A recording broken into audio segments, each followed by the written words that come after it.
Welcome back to the Deepblocks tutorial series on zoning report. In this report, we're going to talk about your map controllers. So here, when you select the parcel, we not only show you the different parameters that will be included in your report, but you could also have a closer look at the parcel.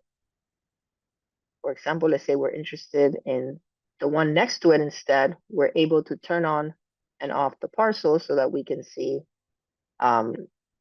where these parcels are subdivided or where these areas are subdivided, or get a clear look for what's really there. We could also look at the street view to understand what is on that parcel and get a feel for the experience of what we're looking at.